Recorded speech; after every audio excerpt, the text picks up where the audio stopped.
get it. Mbijan aganya. Albaka. Mbaka important. Yo, nga transfer la sto. Ya transfer la. Ha, code nyinji. Okay. Kosa. Nsila ID soto. Sa soto. Sorry. I get it. Mbijan bro. Albaka. Mbaka. Bara alla service o tariaka. Mbare ki janna nun kunu bara tariaka. Jannom yona forest de bureau. Gambia tonkon na no mbari ya bere. Birim koyna fo kato. Bari si kodo kino kato nim fo bolong blabe to. 56 branches mola soto Gambia jam. Ha? Gambia kono anin Gambia bantala bankol. Nka kodo kiya bere. Kodo sifa fo falindiro fo nyaadi lafta memmen na kodi to poto nin kodi maraw. Jannam number 1 di nyonta. Andum fana nata anoda enterprise sotale. Wolam nyindi ko domorol fana kol fana be firale de dadi manin domorol dir fana beteat. Gambia dawda yalo ngam fa kendol sotale je. Wo moyo diat. Apelenta ni wo ka ni lafta nyelen kendol e binaji. Yalo bu kanyi la ko la baraka ba. Yalo ndel chosano lo. Abaraka.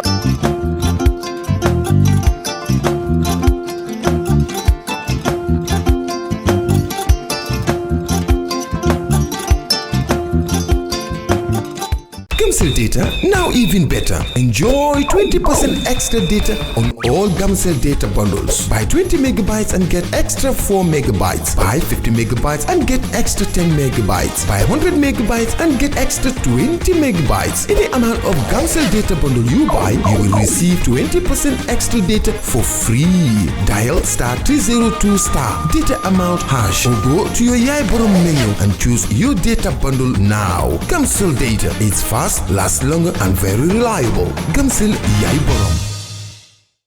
Alright. Honey, did you remind him that the last time he sent the money, it was not enough to buy all the provisions? Oh, sorry, I forgot to tell him. Are you guys talking about money transfer to buy provisions? Yes. But don't you know about Baluwo? Baluwo?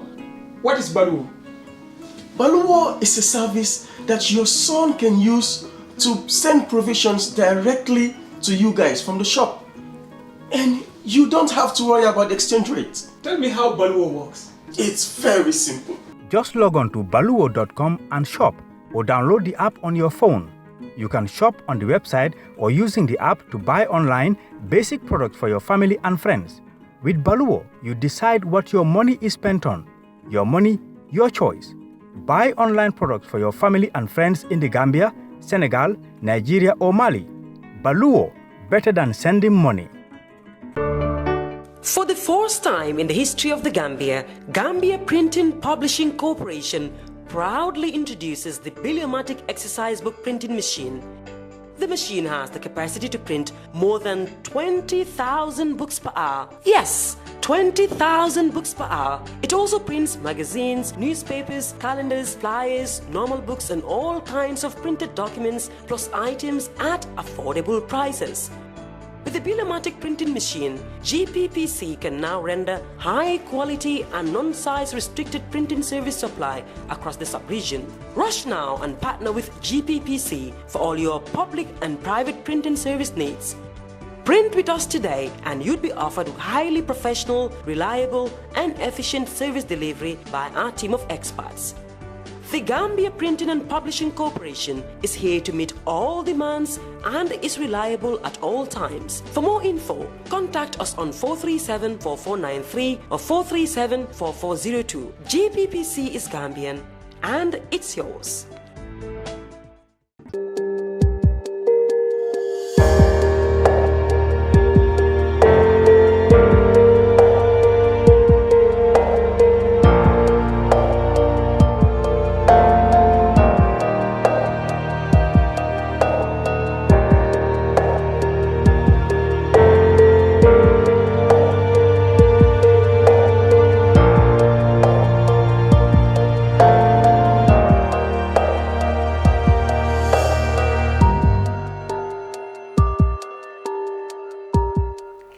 Hello and welcome to the Brunch on Fatou Live. I'm Lamin Cham and this is your weekly current affairs program that comes your way every Saturday at this time.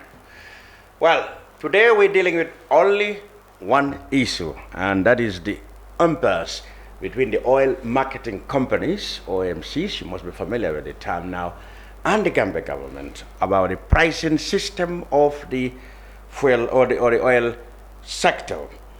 Last week, the OMCs issued a press release stating that they will go, or rather they will cease operations this Monday. Well, we're now hearing there has been some sort of a solution to that, but let's go back to where the problem emanated. The OMCs listed 4 main items to be the bone of contention as far as they are concerned. So in the studio today, I have Momodou Hydara. He's the managing director of Jah Oil Company Limited, one of the OMCs, and he's representing here the OMCs, and he will take us through exactly what's their position, and then we'll answer questions arising from the other side, that is the Gambia government, through, of course, a press statement they too made in response to the OMC's claims. Mr. Hydara, welcome to the brunch. Thank you, Lamin. I'm glad to be here. Good. We will go to the latest news, of course, we had. There have been, solution, maybe temporary, or we hope it is permanent, but it appears it is temporary. But let's go back to your arguments in that press release. You mentioned 4 items, and I want to take you back to educate our viewers on your point of view. One of them, you said you are not able to find sufficient quantities of US dollars in the market in order to pay your suppliers for fuel, meaning you are not able to resupply your stations. What do you mean by this? Thank you, Lamin. That's a very important question because that's the core of the problem. The lack of dollars. Yes. Because if you are, I know you've been following affairs. Yeah. We've started talking about our difficulties way back. Yes.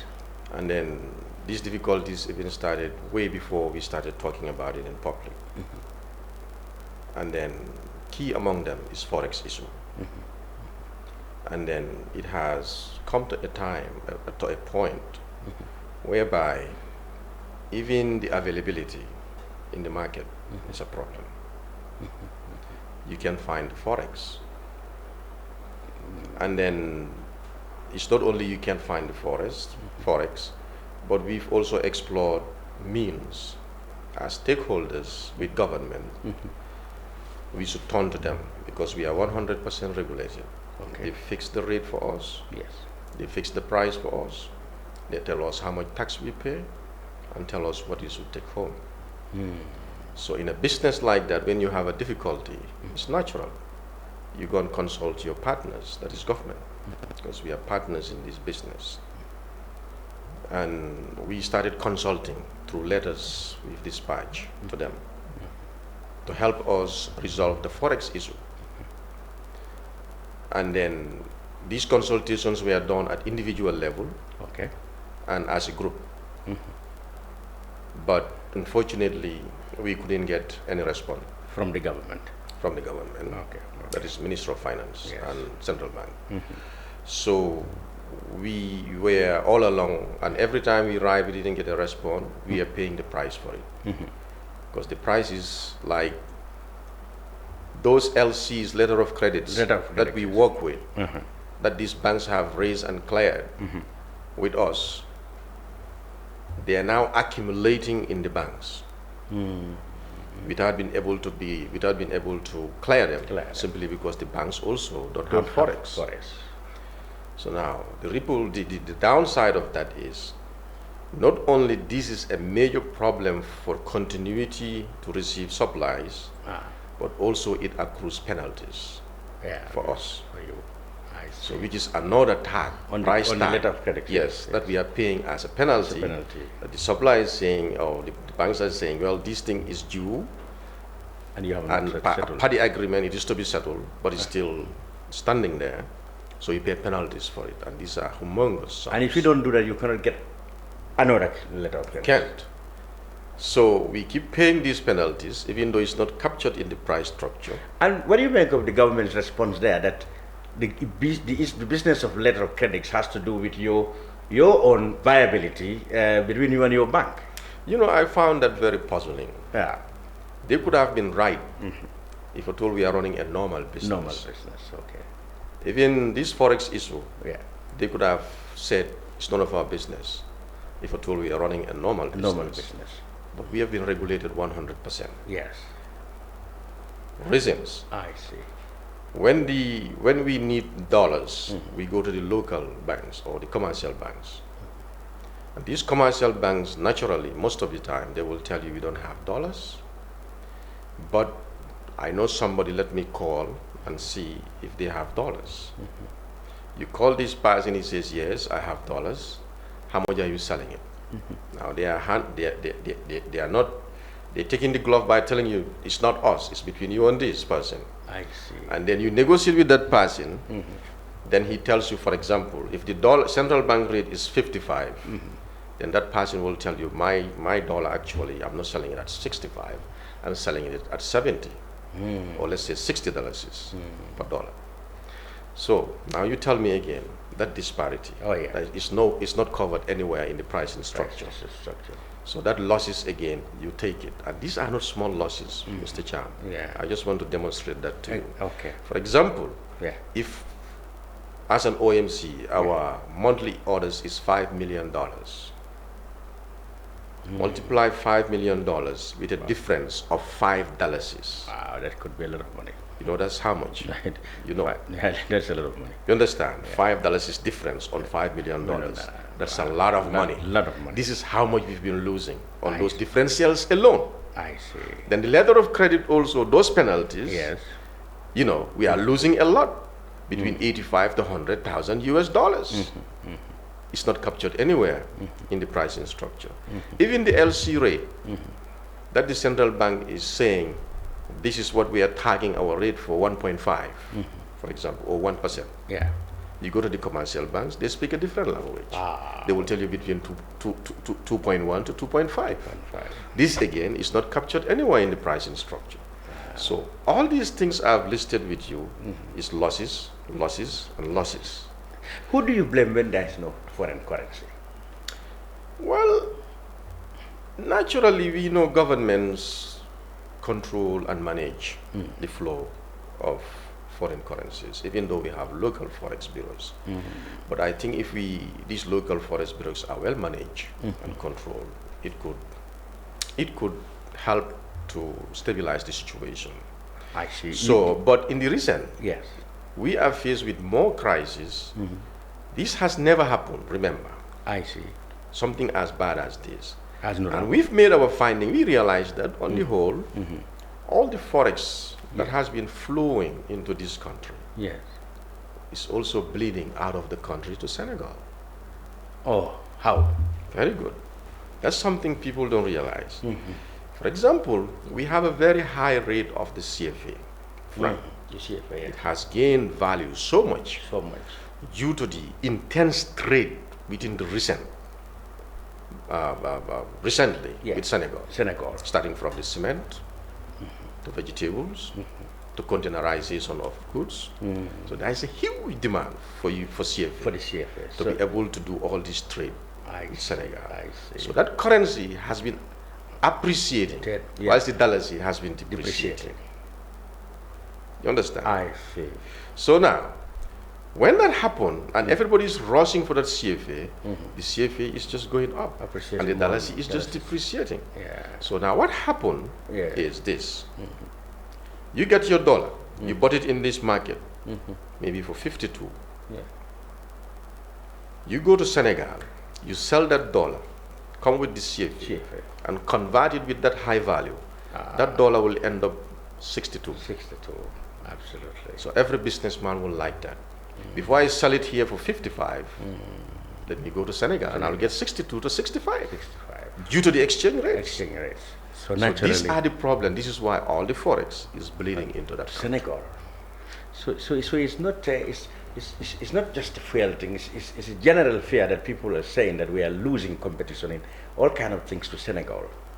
It looks like it actually, and I think it's very, very scary for us in the business sector. And this is not only the OMCs. And that's for the Gambia, of course. Yeah, it's not only the OMCs who are facing this problem. Everybody in the business of import is facing the same problem.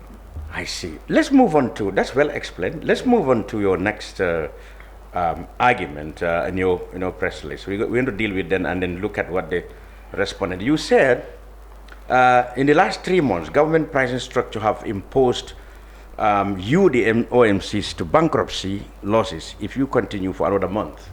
Yes. Of course, that's basically what you have. That's basically what I've said. And what I mean by the bankruptcy, yeah, all these losses. Now, I'll give you one classical example. Yeah. For example, when you raise those past LCs that are now numbering to 5, between 3 to 5 LCs, amounting to millions of dollars, laying in those banks. During the time you were raising those LCs, maybe the dollar was 53 or 52. Yeah. Now today, those LCs are still not clear, and the dollar is now at 62. And they will have to be cleared at the current rate. Exactly.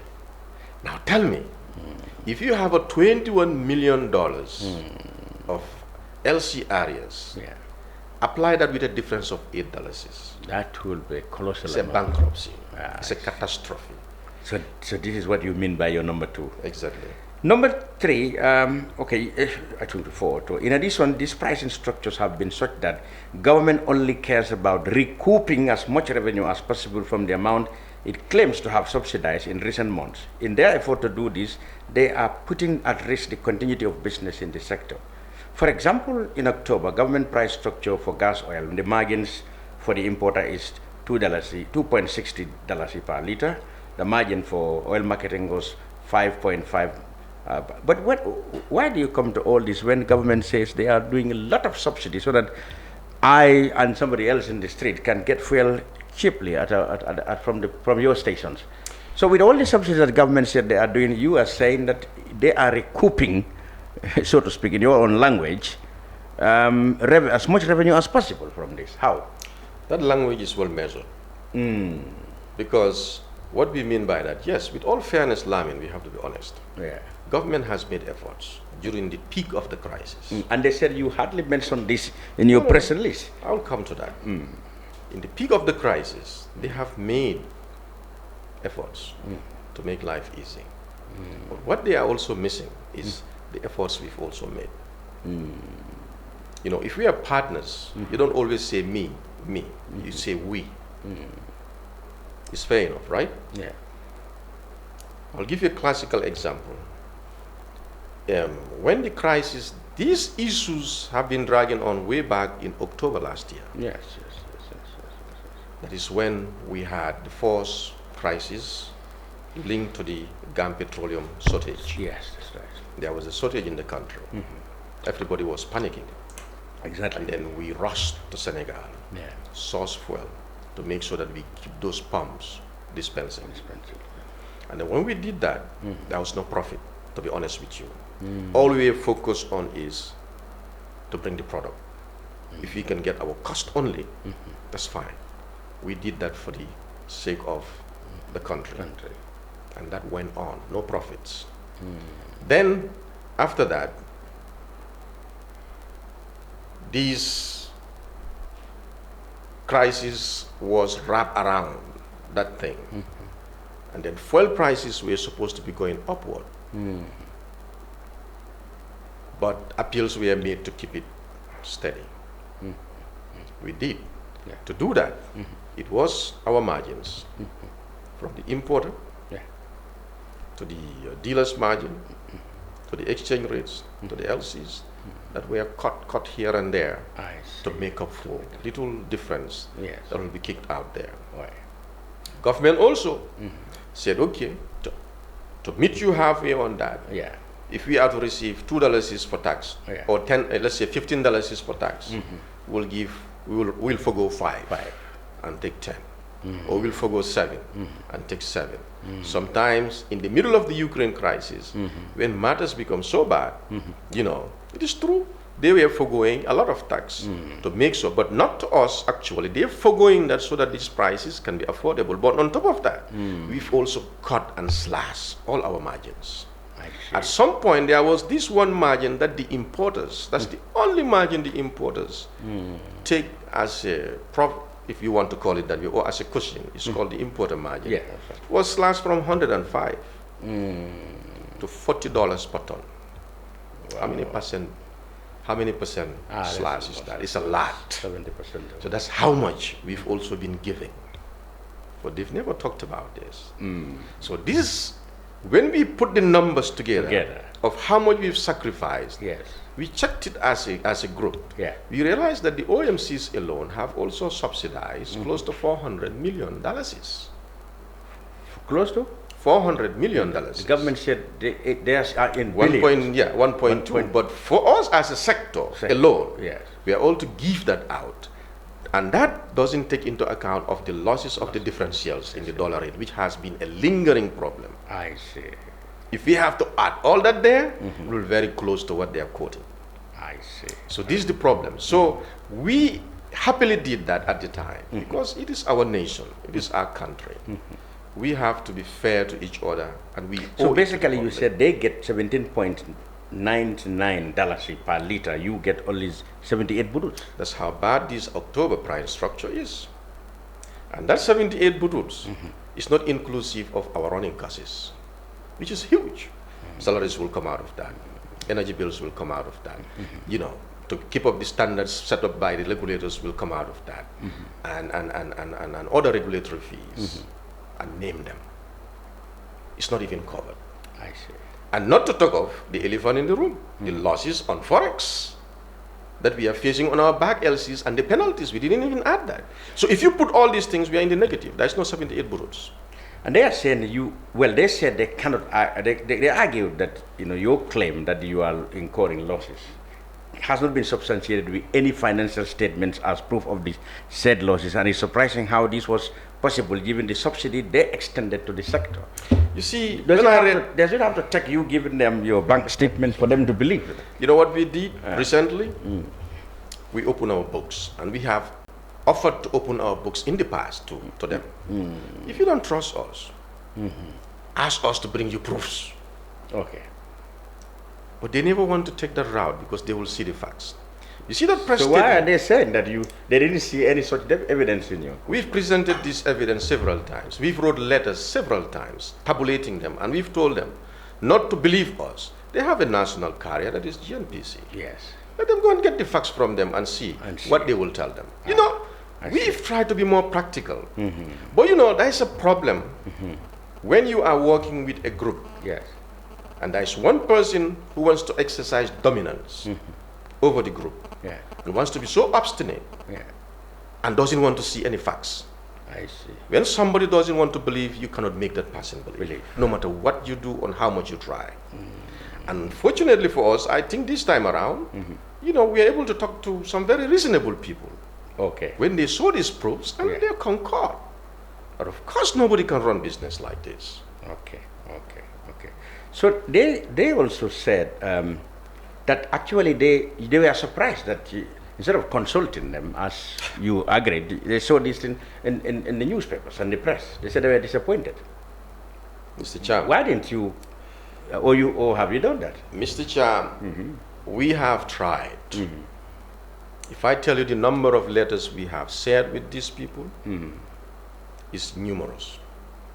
Even before this, we exchanged 2 letters.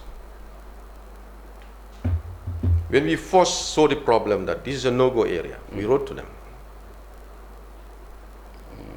And when we wrote to them, of course through our ministry, that is petroleum, even though they are not in control here because these are financial matters. Okay.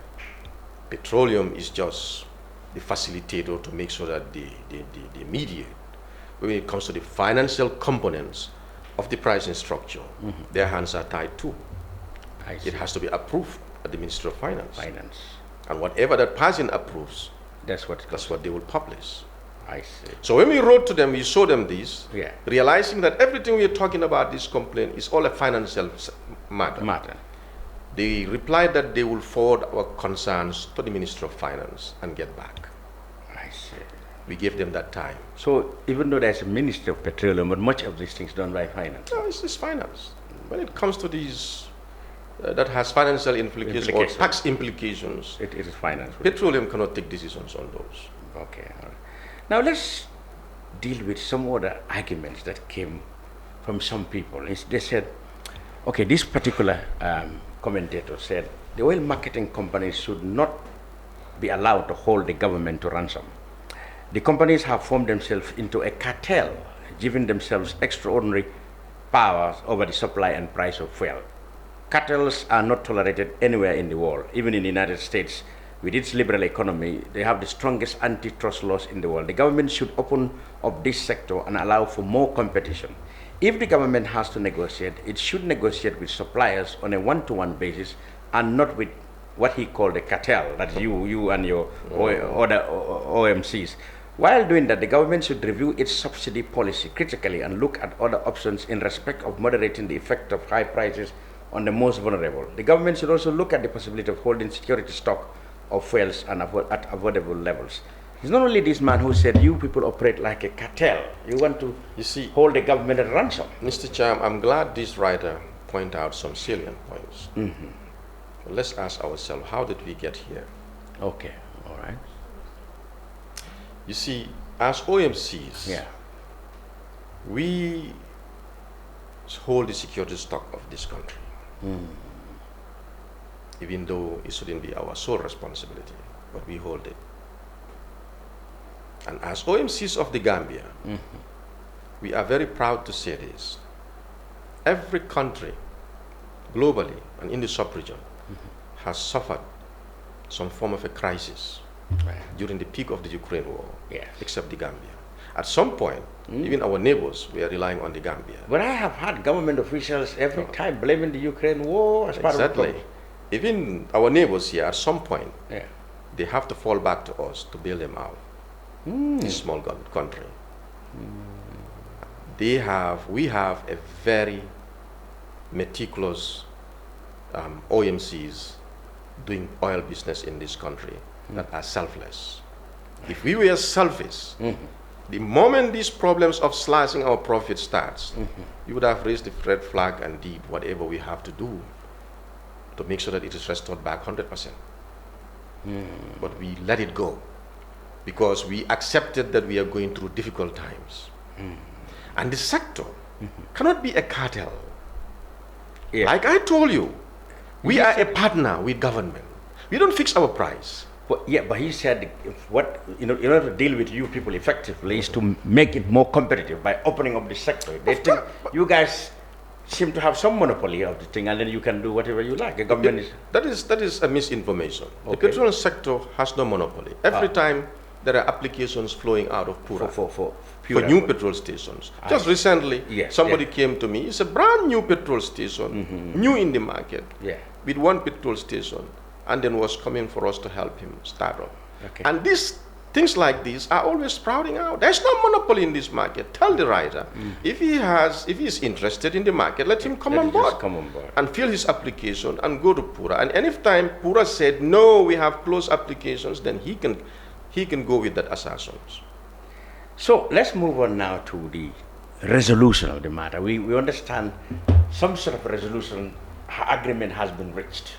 I mean, all of you were having your individual meetings. We were told that government had their meetings. Eventually, we heard that you had to be invited. You had to rush to go to State House, and some sort of agreement has been made. What exactly have been agreed, and what is the way forward? And is it true that you are now holding your threats to cease operations on Monday? Yes, we are holding back on that. Why? Actually, do you capitulate, no. Or you have enough assurance that one has to be very reasonable too.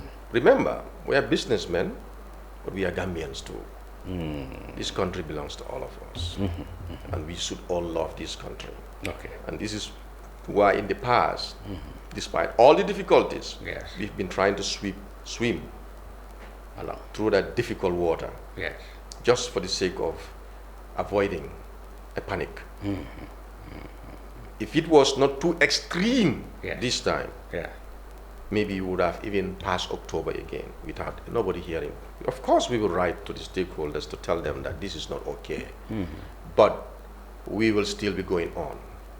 So what happened is, when we were invited this time by the Vice President, who has never... This time you went through the Vice President. we went to the Vice President, invited, and then we talked, and then we explained, and then we put proofs on the table to show, and then to prove to him that actually it's not about refusing to do it, It's about not being able to do it. Simply because, Cham, if you are my supplier, yes, and there is a lot pending out there with the banks, would you continue to still supply me, it will be owing you millions? Yeah, it will be. It's not going to happen. Yeah. As we speak today, 2 of such suppliers have cancelled. Have cancelled. For certain OMCs. Okay. And then the others are a threat, whether those people will not also be cancelled. So it's a very serious situation. So that means even if we want to go on, at some point we'll hit a roadblock that is beyond our control. That's what we were talking about. This is not about us. It's about the business itself. So you went to the vice president. You found him to be reasonable and quite understanding of the situation. Yeah, we found him to be very reasonable, alongside with other cabinet ministers that are present. Okay. And then they listen very attentive. You naturally don't pull well with the finance minister or people from the finance ministry, no? Well, we pull very well with the finance ministry. But you hardly agree on anything. You know, like I said, if there is a group that are working together as partners, we're supposed to listen to each other, right? Yeah. Brainstorm to find a solution. Yes. But if we are here as a group, no matter what you say, however sensible it is, I am very belligerent and, bullies and snobbish. Yeah, nothing will go. How will that relationship go? It will break. I know. And just to give you a scenario, this is what is happening. In the finance ministry, there are people who are real technocrats who knows what is happening. But no matter how much you know or how much you feel for the OMCs, you cannot go out and say, no, this is right. They also owe it to the nation and the government. Yes, to be seen to be protecting what is. But it has come to a point now, instead of doing good, that is turning bad. I see. Because if you threaten the stock coming in, which we are faced with now, then it means we're going nowhere. Before you go into this, before you finally had to go to the vice president, this seemed to resonate with the thinking of one expert that recently was quoted in the media to have said that the issues you raised could have been best resolved through coherent consultation, engagement and collaboration with stakeholders, and in this case the Gambia government.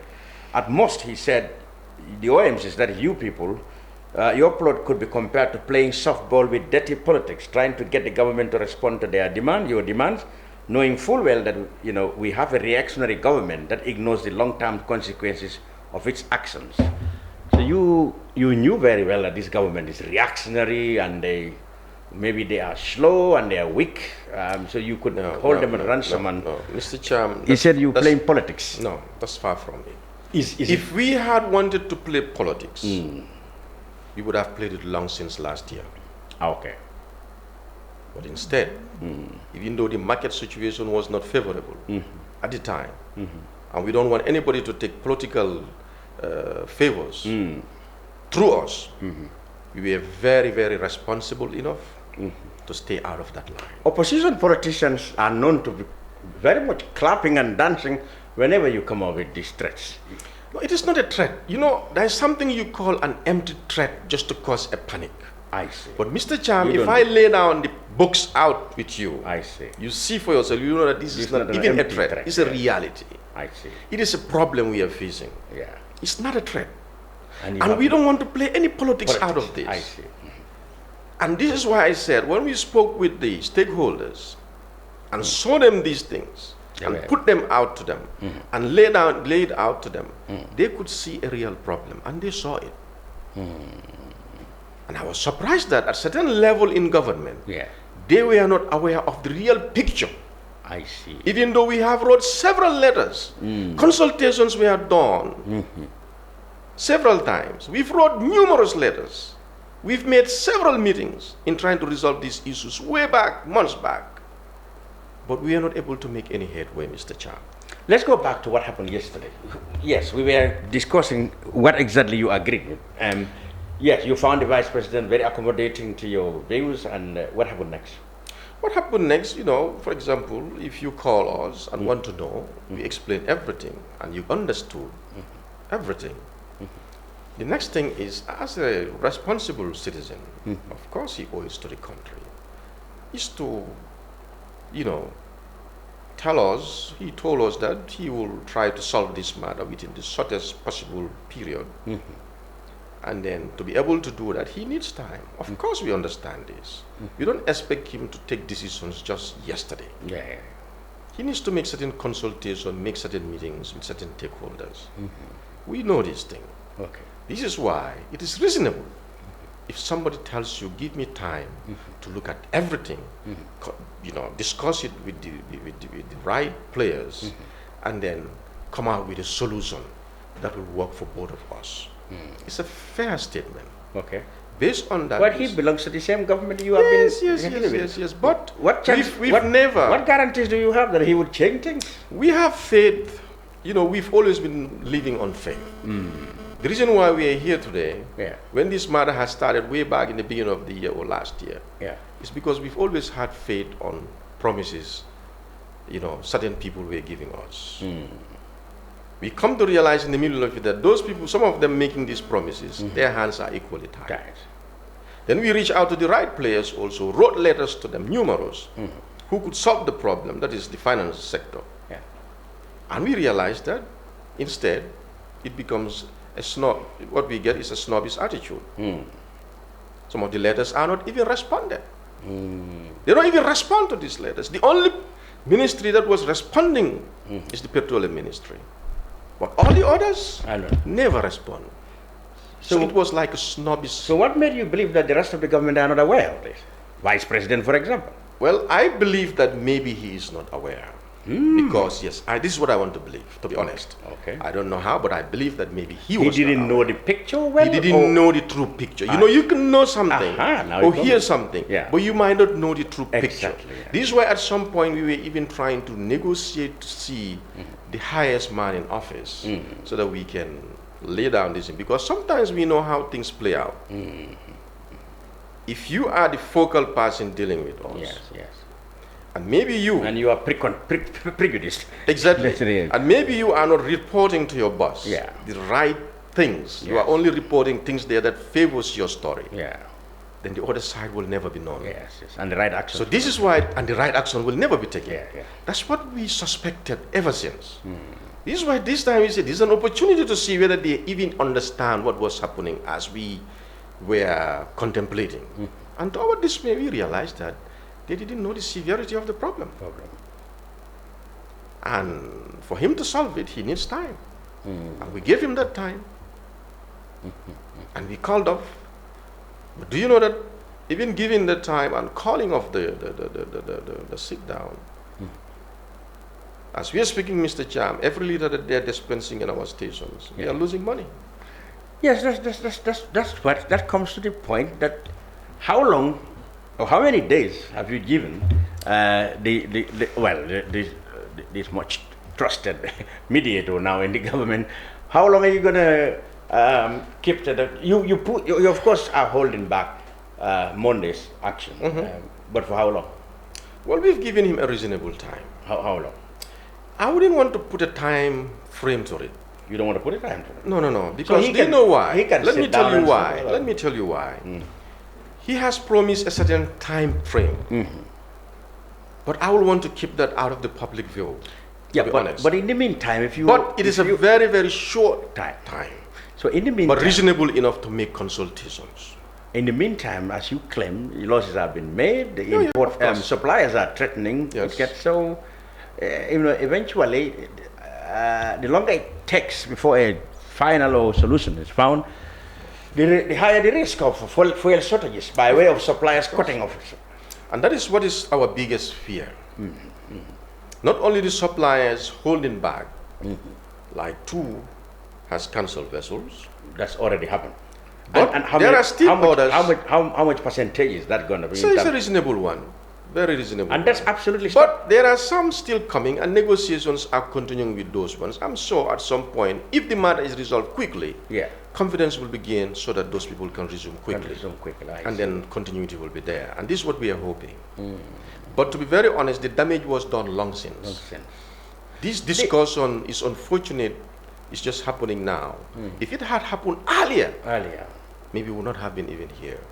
So the government was, you talk to some government officials, so they've managed to influence people's mind that you people are bluffing. You want to hold the government at ransom. You don't have a genuine argument. You are greedy. You just want to reap, benefits from the government because you don't want the people to rise up against the government, so the government will be weakened and pressurized to do your bidding. They say you are greedy. I think that's a very biased statement. The reason why I call it a biased statement, before you make such a statement, you need to know the facts. The person should have endeavored to investigate the facts thoroughly. So you see, there's a lot of... And listen to both sides there's thoroughly. a lot of ignorance. And sit down at his quiet corner without anybody bothering him to do the analysis.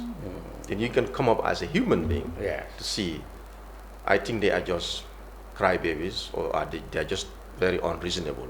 Or actually, they have all reasons to say this. In other words, now, you have agreed now to hold on at least and see what other consultations or what agreement can be reached with the government. So we're not going to have petrol stations closing this Monday at least. No, that we've made it very clear that we will continue to do whatever it takes, even though it's at our own detriment again. But we'll continue for the rest, due to the respect we have for the government and the people, and to continue giving the support we have always been given. To be very honest, we've always been giving support to the government, and we want to continue this. Like we said, we don't want to play in the hands of any politician. Politicians, yes.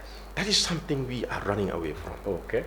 But the reason why I'm even sitting here, when your very survival is threatened, you have to do something to survive. Exactly. This is natural. Absolutely. And this is exactly where we are. It's not about being greedy.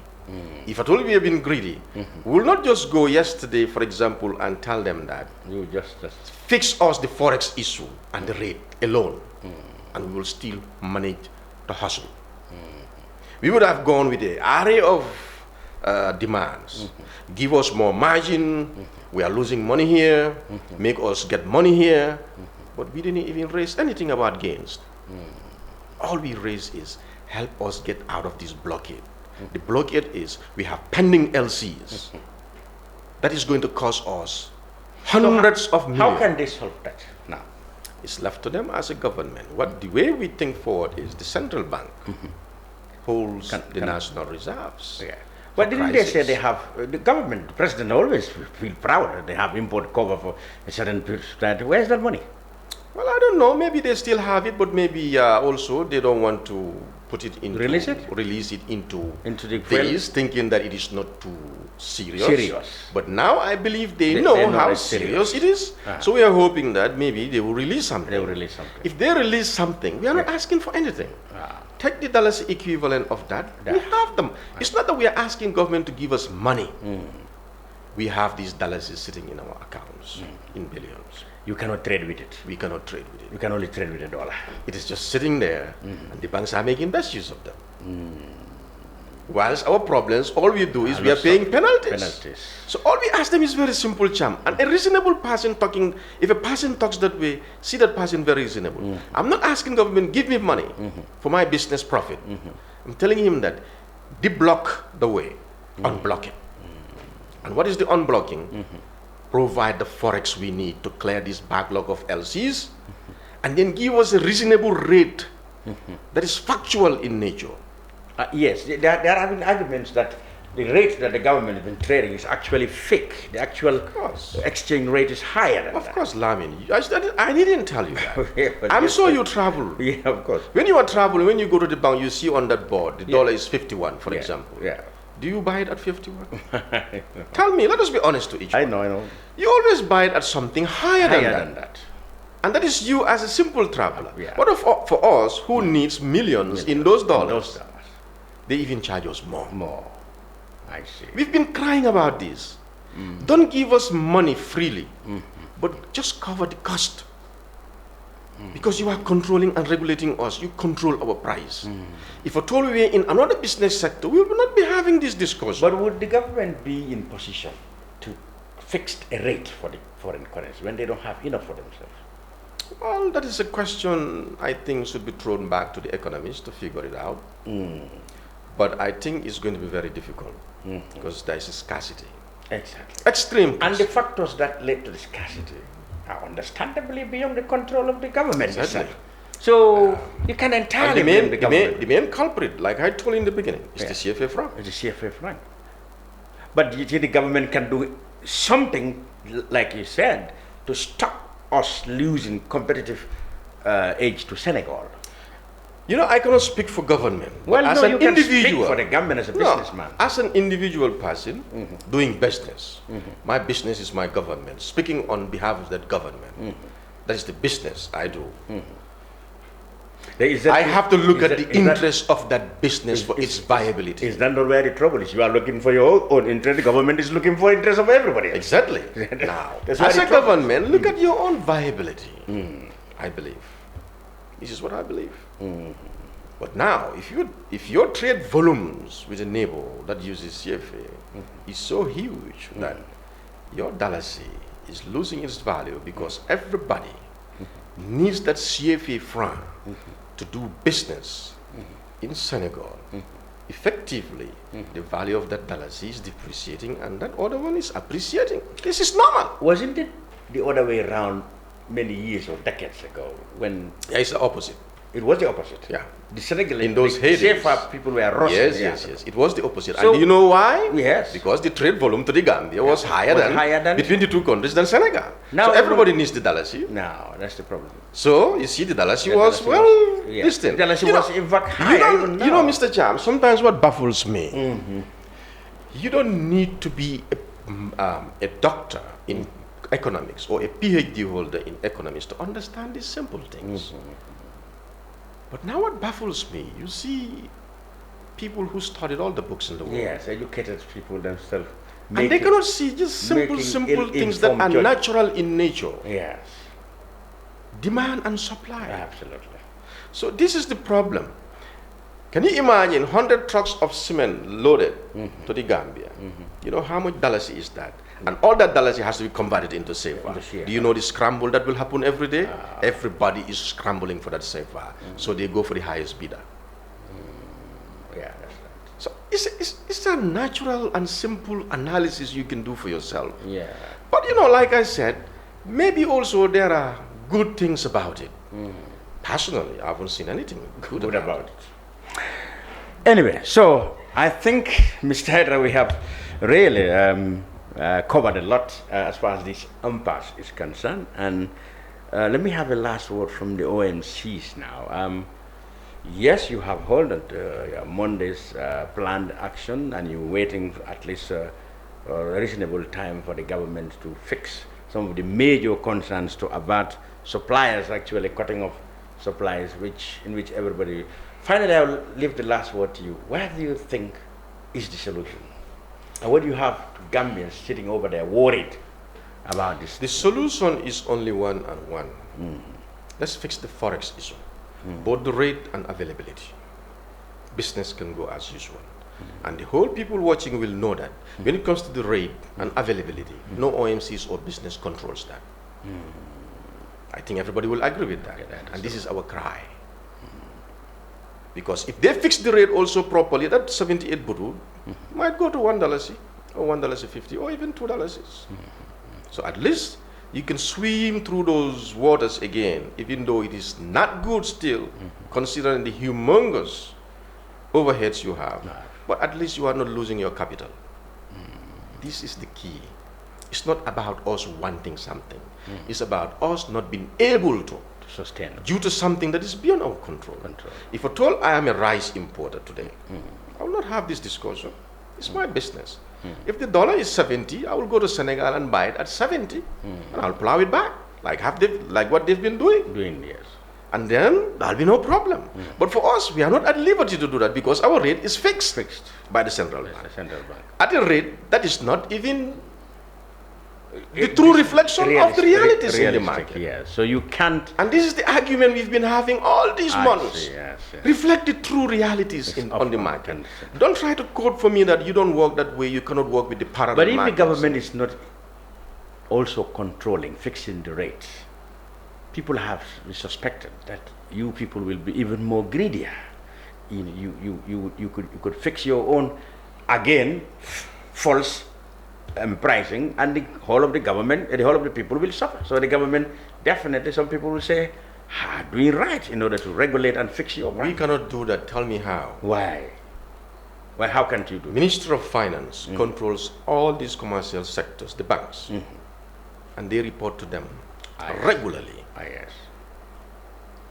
But we've also realized sometimes what they even report to the bank as their selling rate, they undervalue it. Wow, a government. Yeah, they undervalue. So we are telling them to step up their control mechanism and monitoring to catch those things. We've even provided a proof to them that you said the banks are telling you that they're trading at 58 recently or 59. We put something on a table from a bank that sold beyond that. And we gave it to them. So we cannot manipulate the system. If our hands are tied, they decide for us when it comes to rate and everything. Yeah. All we are asking them is reflect the true rate that you have investigated factually. Even ask us these vouchers and we'll provide them to you, and you take an average. We've even offered that in the past. But no. Okay. So This price hike too, you know, we never wanted these prices to reach this way. We believe it could have been even better if we manage things properly. Okay. This particular, let's end with this. He said the AMC's claims of inability to access sufficient dollars on the market. This is resolvable if you have foreign currency accounts in your trading names, and your respective banks and the central bank should collaborate and coordinate to make it possible for you to have US dollars available to transact with their supplies. Does it make sense? I know where he's talking about. Those foreign currencies, you remember there was a circular that was passed on for local banks not to trade in foreign currencies, instructing that all foreign currency but that was eventually lifted. It was seen, but it was realized it was a mistake. It created a catastrophe. I see. The damage was already done. The damage was humongous. I see. Before they could roll it back. Oh, I see. You understand? I see. Because all those dollars were converted into dollars for most of them. And not only that, you know, another mistake I see in the system personally, like I said, you don't need to be an economist to know this thing. I'm a businessman. I trade in dollars. I have a dollar account. I could be taking opportunities to purchase here and there, to be stuffing it in there so that it will alleviate the shortages. But there is some element of taxation also on that. You're already losing on the rate. On top of that, there is taxation. Tell me, is it workable? It's not. Yeah, that's another thing. So this is the problem. Yeah. The problems are numerous. I see. So that is why people in the diaspora know what I'm talking about. Yeah. When I had some dollars in the, and every time you want to withdraw, they take certain percentage. I see. For a businessman, how is that going to work? All right, Mr. Hydara, I think we have exhausted, and we really have a very short. Our plan actually was to have a very short program, but you provided very deep insights, insightful analysis of the case from your point of view, and you were able to address the point of view of government and other people who believe that you are cartels making money from people and holding the government at ransom. We will, of course, come back and explore these subjects more in the subsequent programs, of course. I hope Mr. Hydara will always be available. So this will be it for the brunch this week. We thank you very much for being with us. We'll be back next week. Goodbye for now. Thank you.